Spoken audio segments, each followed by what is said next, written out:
All right, welcome to another PSL demo day. I'm excited to have Weifeng Zhong with us here today. He's a senior research fellow at the Mercatus Center at George Mason University. Weifeng is also the creator of the Policy Change Index, a software tool that uses natural language processing and machine learning to derive information about changes in policy. The PCI China tool is a catalog project in the policy simulation library, and he has two other policy change index tools, one looking at protests in Hong Kong, the other looking at the spread of COVID in China, both of which are incubating projects in the policy simulation library.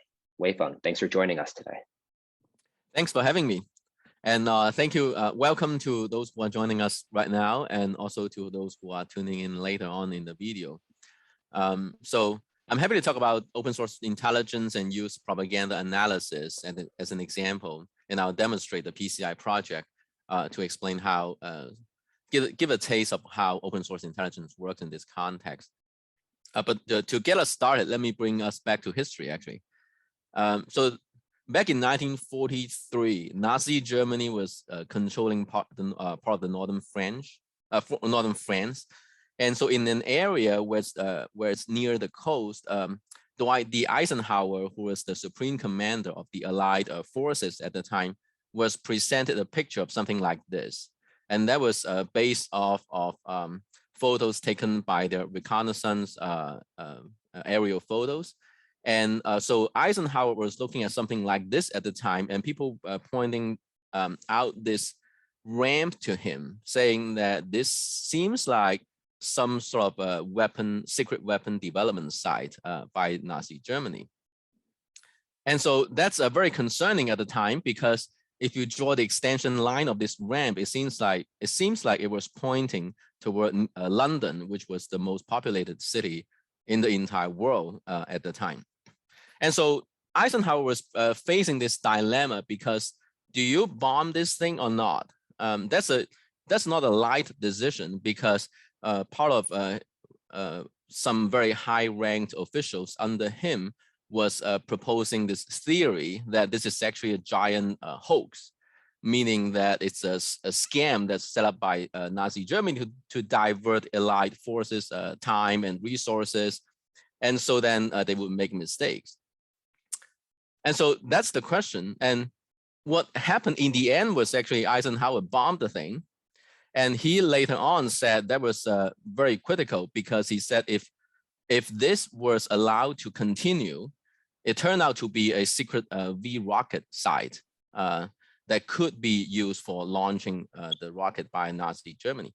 And so Eisenhower said, I feel sure that if Hitler had succeeded in using these for 6 months, then Operation Overlord, or D-Day, basically would have been might have been written off. So that's how important the decision was. Now, obviously, he made the right call, but guess who else under him? Not those people who said it's a hoax, they made the wrong call, but guess who else made the right call? It turns out to be a bunch of analysts sitting in the office room and just analyzing Nazi propaganda. So this picture is showing some analysts who were working for the Foreign Broadcast Intelligence Service at the time. That was, interestingly, during the Second World War, was under the FCC, the Federal Communications Commission. And then later, after a few name changes, it became part of the CIA, and it has persisted to this day. And when they are still, where analysts are still monitoring enemy regimes, propaganda, and broadcast, not only broadcast, but also print media, and now obviously social media. So what they do is basically monitoring publicly available information and try to make intelligence analysis based off only those publicly available data. And so that's really what open source intelligence is all about. Now, but if you look at this picture, very interesting. So every time they have a new intelligence, they have all these like cones in here. So they would, with a piece of paper, they would write down what they listened on the radio, and then they would mark down the time and who made the judgment or translation or whatnot, and then they stick it into the tube, right? And so they have a giant wall here with all these information, and then so people can retrieve later, because there was no machine learning obviously back then, or not even computer, not widely available. And but during the time, during the war, it was just so busy, so nobody really knew how accurate they were until one analyst by the name Alexander George, who was actually with the FBIS at the time, this agency at the time, so who was involved in this effort. But after the war, he was a researcher at the RAND Corporation, and he was able to collect all these information that was collected by the analysts at the time. So he was going through all these predictions made by the propaganda analysts and try to see how right they were in terms of predicting, for example, whether there was secret weapons developed by the Nazi Germany and whether or when it would be deployed. So that's all they did. So basically this political scientist, Alexander George, he went back and tried to score how right the FBIS was during this effort. And it turns out that the accuracy rate was 81% by just looking at or listening to Nazi radios and reading Nazi German newspapers. And so that led to a impressive success and of what's the beginning of open source intelligence, which is now persisting into this day at the CIA. And so this is basically the beginning of open source intelligence. And later on, of course, with the so much more available public information these days, there are very few secrets left for people to own and protect, right? And that's actually points to a much bigger problem within the intelligence, the practice of intelligence in a lot of countries, including the US, which is that for a long time, they have been focusing on stealing secrets and then protecting those secrets. But with the widely available public information, you don't need that. Oftentimes, secrets can actually perform much better than, open source information can actually perform much better than secrets. Now, obviously they did, right? Back in the Second World War, they succeeded very impressively. But even to this day, and there are a couple of examples that I really like. One was, oh, by the way, some definition. Let me clarify that we spoke in this channel, PCI community, about open source a lot. The open source in this context, what we usually meant was your source code is open, right? So you can take the source code and then you can apply it to your own data. But in the intelligence context, open source means that you're using publicly available information. And so a project can be open source in two ways, meaning that you're using publicly available data and you disclose your source code. And the PCI project is one of those. And there are many others as well. And propaganda analysis, that which is something I have already explained. So, but even in modern days with the internet and the surplus of information, we have seen some very interesting examples where open source trumps secrecy. This is a tweet. The tweet we're looking at here was by a 19-year-old at the time, this gentleman by the name Nathan Rusa, who was at the time a college student spending summer doing, having not much else to do. And so he was just poking fun. And there's this company called Strava, which is an app developer that powers all these Fitbit devices. And so Strava, turns out at some point they release all their data of where people are running, right? And so this gentleman got the data, and it turns out that gave away a lot of secret locations of US bases around the world. Why? Because the service members, they run with their Fitbits on. And so because they are in the base, and so chances are they're running around their base. And so the red lining here you see is basically all these service members running where we're wearing the Fitbits. And that turns out to give away, including some of the very high top secret CIA sites in overseas. And so that's obviously very concerning. And so then the US administration, US military, they said to the service member, please stop wearing your Fitbits anymore when you run. That's the consequence. Now, those bases are secrets, right? But it turns out that open source intelligence, they can sometimes, beat secrecy. And this author, Nathan Rusa, he later on became a researcher at the Australian Strategic Policy Institute. And he was part of the team that later on used also satellite images to estimate how many factories, for example, in China are involved in using forced labor. So they put out a report last year that was very well known under the title Uyghurs for Sale, that shows all these Uyghurs being put into labor camps and then transported to elsewhere outside of Xinjiang in China. And then they work in labor camps, producing goods that are sold through 83 global brands around the world, including perhaps the stuff you bought on Amazon or Walmart. So it shows how amazing all these researchers are by using only satellite images. And there are more, obviously, right? Another very, very recent example was the mistake made by US military in bombing the house in Afghanistan, saying that they were ISIS-K planners of the killing of the service members at the airport in Kabul. But it turns out that just weeks after it happened, the drone strike happened, New York Times was able to use all these CCTV camera footage, and they found out that all these people being killed, they might have been just nonprofit workers delivering food to other people in Afghanistan. And so weeks after that, after this open source investigation, the US military came out and the DoD admitted the mistakes of killing innocent people. And so again, once again, you have open source intelligence using just footage, video footages, drawing conclusions that are way more accurate, obviously in this case, than relying on secrecy. And so this is all this line of work that uses open source intelligence. And the pressure upon our society is very clear, posed by all these new technologies, which is that we need to reform the way we look at intelligence. We need to reform the way we produce intelligence, because relying on secret is not going to do the work anymore. And we have examples like this that shows that.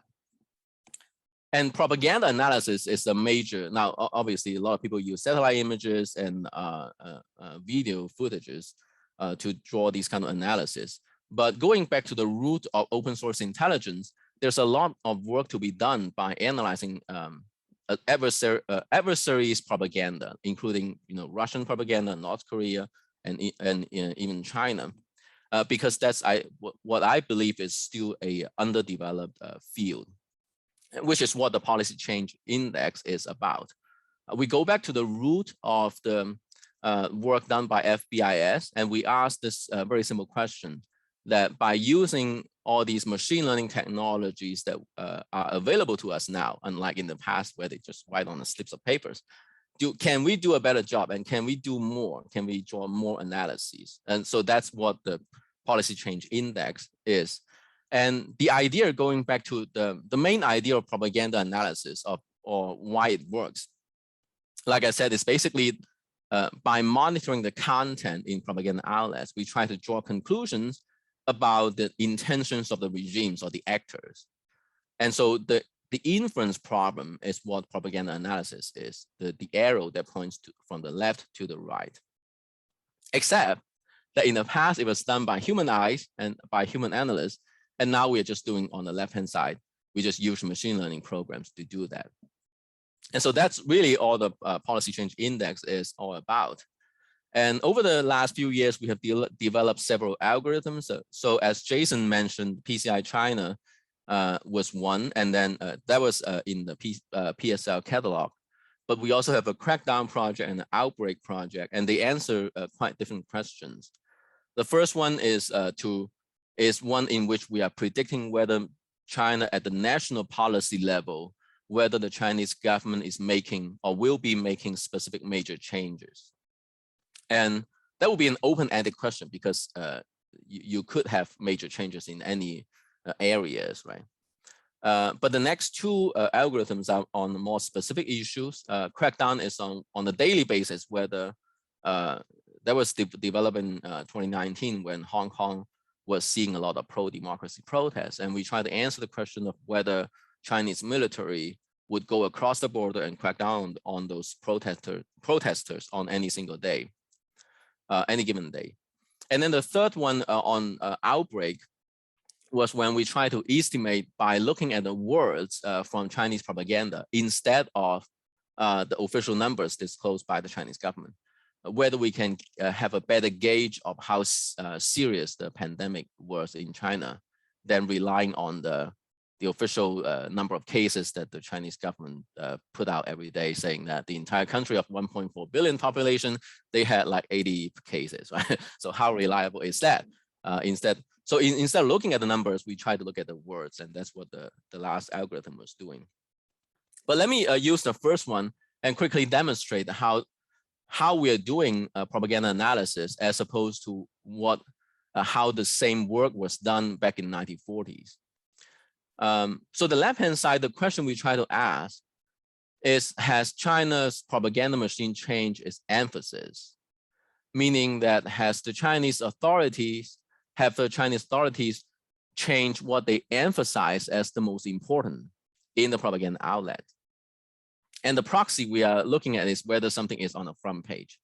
And so in this context, if the Chinese government thinks something else is important, they would swap our content and put something new on the front page, and then took down what used to be on front page to somewhere else, right? So if you think about at the beginning of the economic reforms in China in the late 1970s, then before that, under Mao, you have communism, and what's of high priority for the nation would be to put people in jail, right? So class struggles, and you catch all the capitalists, and then you confiscate all their assets. And so things like this would make it to the front page. But before the country opened its door to the global economy and say that we now want to pursue pro-market reforms, the first thing they needed to do, it turns out that that's exactly what they did, was to say something totally different on the front page of the national newspaper.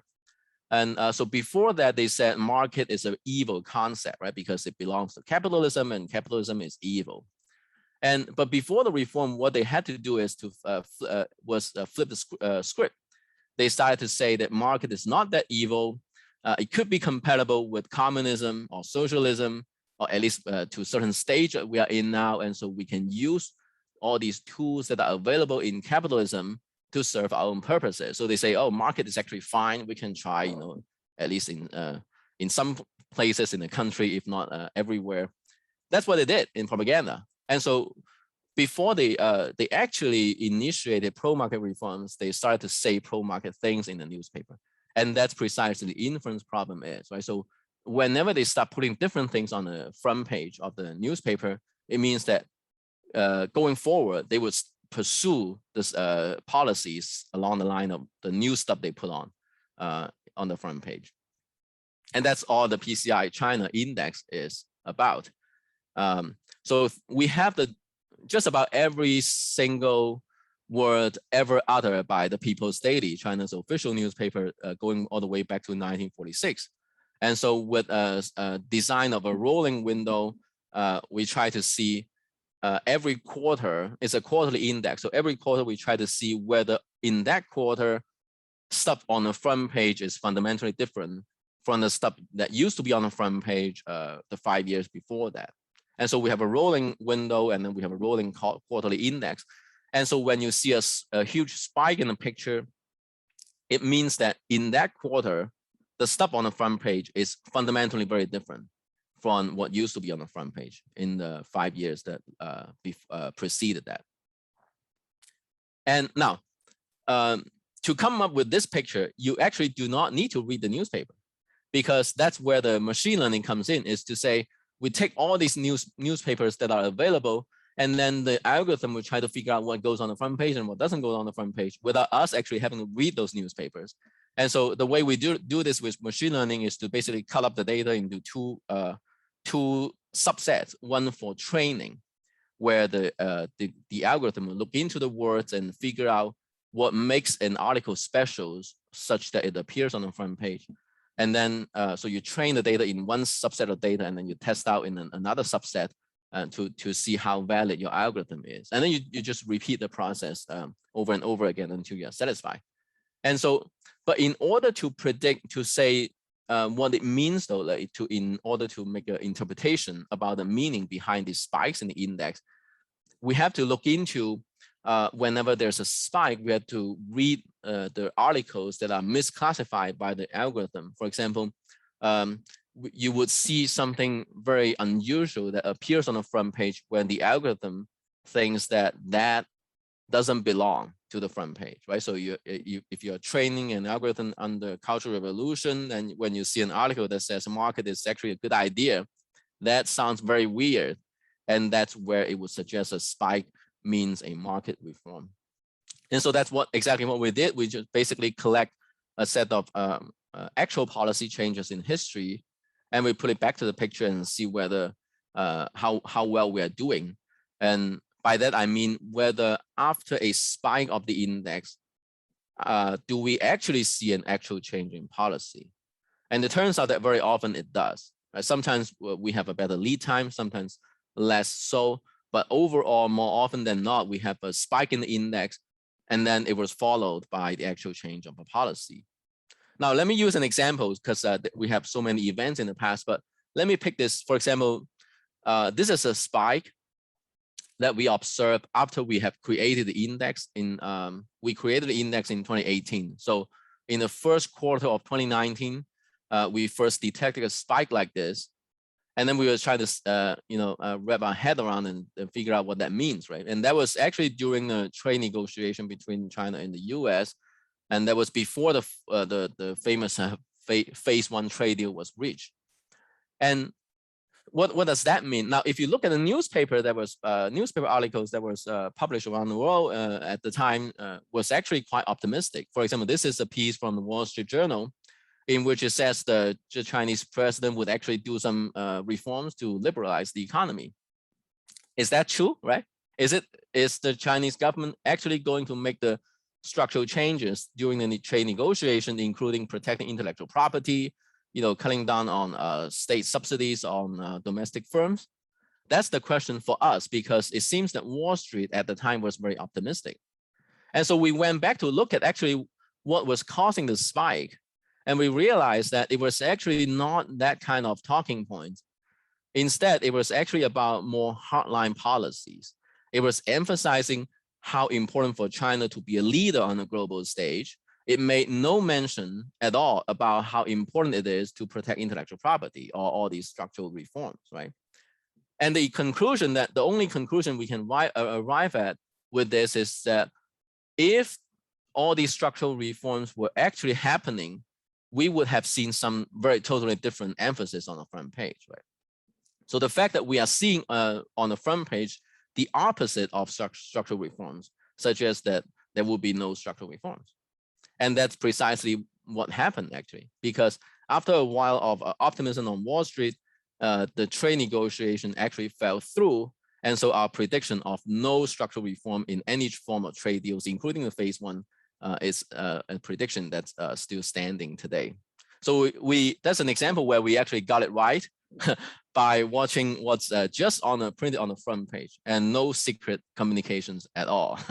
And so we don't need to intercept any cable between any Chinese officials. And we can still draw the conclusion that of basically what the phase 1 trade deal will not be about. It will not be about protecting IP. It will not be about any structural ways of how the Communist Party runs the economy. So I realized that we are almost at half an hour. So I'll leave a few minutes so I can answer any questions you might have. And but let me just end by saying that everything we do is open source. So open source in two senses now. One is that we are relying on open information, but you can also download all our source codes on the GitHub. They are all with the PSL models catalog. I mean the project. And feel free to reach out in emails if you have any questions. Thank you. Weifeng, thanks a lot. I've got a couple questions. There's one in the chat, and I welcome other questions from the audience. The question in the chat is from Rick. Rick, do you want to ask it, or I can repeat? Yeah, Weifeng, that is so fun to see this presentation, and it's just so compelling.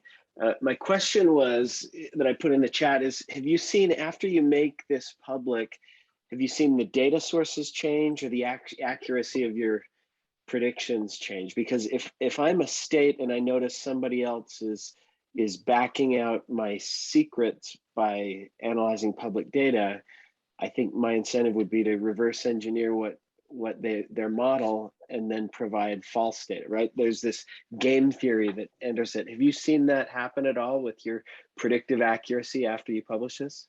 Yeah, that's a great question. Weifeng, let me add to that too, because Yeah. this is something I was thinking about in terms of like the value of these open source data sources, in particular the propaganda, right? If I have a secret and only spies know the secret, like I could mislead those spies and, you know, I'm not having to change my public stance. Whereas with propaganda, right, it seems like that is a lot more difficult to misrepresent yourself. So, you know, take Rick's question, but also just broader kind of in the history of, you know, going back to FBIS or what have you, kind of using propaganda as a source of information, how reliable is that and how much can like actors manipulate it? Yeah, so both are great questions. So there are two parts to my answer to both of you. One is that we have to go back to the purpose of domestic propaganda, to be specific. We are not talking about foreign propaganda. So when it comes to domestic propaganda, the communist paradigm is actually to change people's minds before you change the actions or manipulate their actions. And so to some extent, the Communist Party does want people to actually hear all these things. For example, before and after the economic reforms, right? You do need to change people's minds about you know, communist economy, because that's the direction you want to go. If everybody still believes in communism, your capitalist economic policy is not going to be implemented. Right? So I see. So this is actually really costly for them to change the propaganda. If their goal is to confuse people who are backing out the secrets, it would be really costly to do that by changing the propaganda, because the propaganda is so valuable to the process. Right. Now, there's also an intelligence value of fooling us sitting here, right? Because we try to understand what they are thinking. So even though they want to manipulate mainland Chinese people's minds, and if they want to fool us, what they would do is to change the messaging such that it was not picked up by our machine learning algorithm, yet it was still understood correctly by the general population. So that's a taller really order. hard.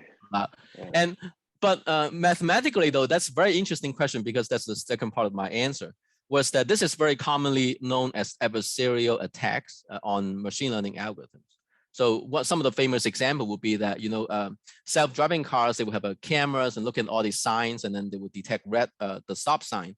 And then there's an experiment where people actually show a stop sign picture with a lot of very tiny white dots, the pixels, very small pixels that human eyes would not be able to detect.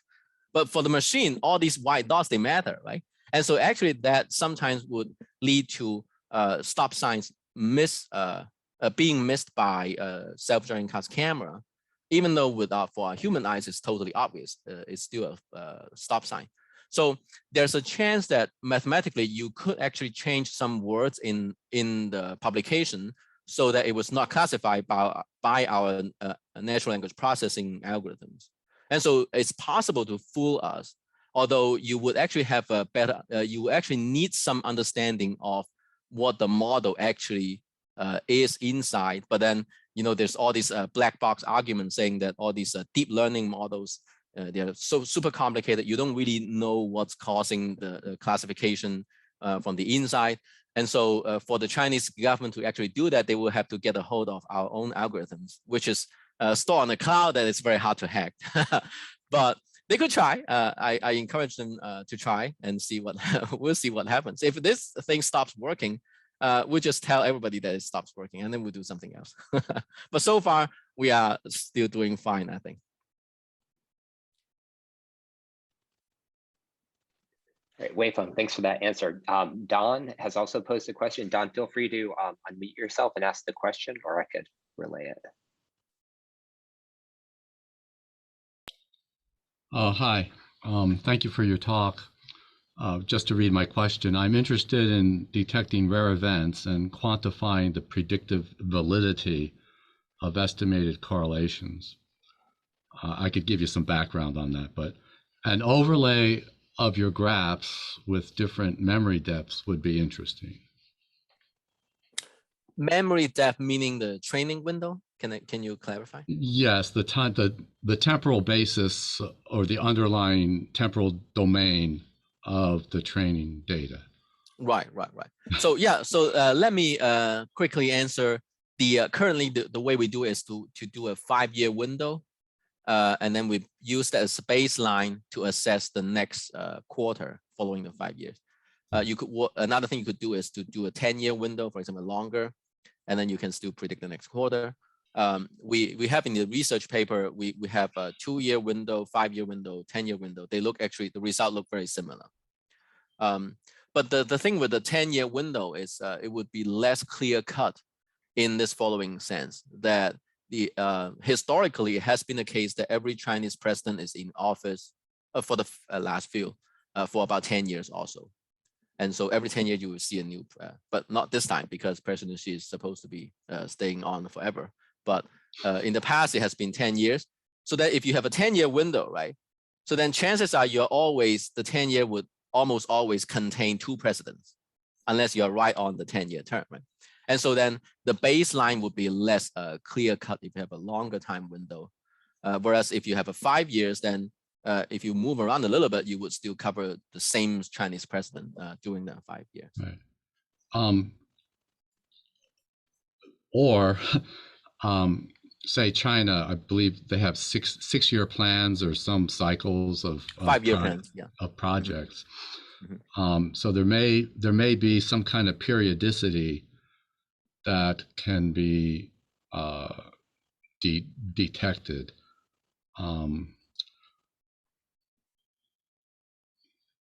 Right. Yeah, I agree. I agree. And the notion of a fading memory that could be deceptive or informative, but to provide a contrast or an alternative, quote unquote, opinion,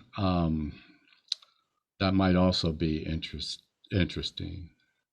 I totally agree. So the fading memory is very interesting here, that we actually have some element to that when we were looking at each article on the newspaper, meaning that, so in natural language processing, some algorithms, they go sequentially. So you look at the beginning of the articles and then you go to the end. And then when you see a full stop or a period, right?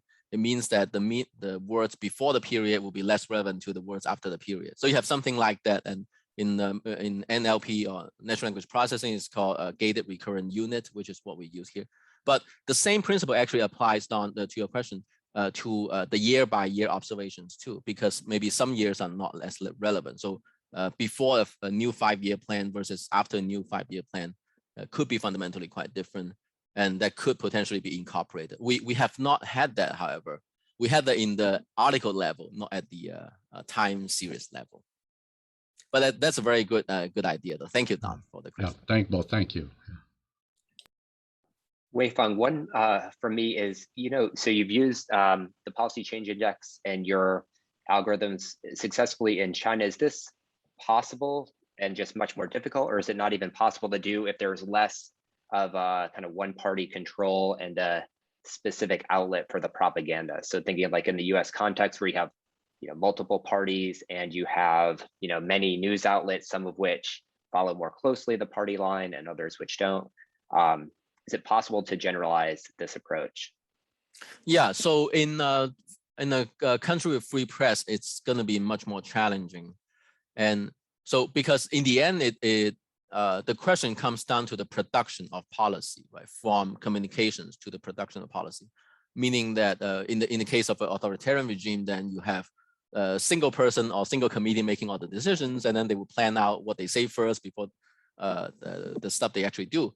To some extent, that applies to every single human being. It's just that in a democracy, you have a lot more people who have some say in the policymaking process, right? So you could, in principle, you could monitor all these key people in Washington, in the Congress, policy think tanks, key journalists, and you can actually apply potentially apply the same principle in monitoring what they say. You might actually be able to detect some groundswell of opinion changes among these key individuals in the town, that might actually shed light on upcoming policies. But it's not going to be as trivial as monitoring just one newspaper. All right. And then one more. So if someone were interested in kind of getting involved in open source intelligence, so you're using tools, machine learning, natural language processing, what are some of the key software and kind of computational tools one should become familiar with to be helpful in this domain or productive in this domain? So in terms of are you talking about language like Python or just general tools? You can also speak to languages if kind of one kind of dominates for this application. Yeah, so I think machine learning nowadays, deep learning, they happen most often on Python. So that's also the language that we use in the PCI project. But it really depends on the there are so many off-the-shelf models that you can use for training language models. The one we use is called recurrent neural network, or RNN, and there are different forms of RNN. The CNN, RNN, and all they have common is actually to think of a word as a point in a vector space. So if you think about two-dimensional would be just on the paper, right? A chart on the paper, but three-dimensional would be a qubit. But then if you think about words, the typical way to handle that is to think of a word as a 300-dimensional vector. And so it will be a point in the three-dimensional space. And you from there, you can, the way you can understand synonyms, for example, would be that if two words are very similar in terms of their meanings, they would be 2 points very close in the space that you're imagining, right? And then you can do vector calculations, minus subtraction. For example, Washington minus United States, minus in terms of vector minus, right? Would be very similar to another point, which is called Beijing minus China. So you can do meaning, subtraction, additions like that. And so once you turn every single word into a three-dimensional vector, then an article is basically a three-dimensional long, 300-character long, 300-dimensional long matrix, right? And then you go that by sequentially. So you look at the first 300-dimensional vector first, and then you go all the way to the end of the article. And so once you do that, actually, all these words that are called unstructured data will be structured data. So you can just analyze them as if you're analyzing any other matrix. And so all these RNN that I referenced to, CNN, RNN, neural networks, they are basically taking all these gigantic matrices as their input. And the output in this case would be something along the line of whether something is on the front page. So it's binary classification. You just feed them with tons of data, and eventually it works out. All right, thanks for that, Weifeng. Any other questions? All right, Weifeng, thank you so much for this presentation. I enjoyed it. I encourage everyone to go to policychangeindex.org, see what Weifeng is working on. He's very active in terms of his research and also his development of these models. So I'm sure there are many links through policychangeindex.org back to the source code, and you can kind of look at from your point of view, kind of what tools Weifeng is using here. Weifeng, thanks so much. Thank you. Thanks to everybody. Take care. See you all next time. Bye.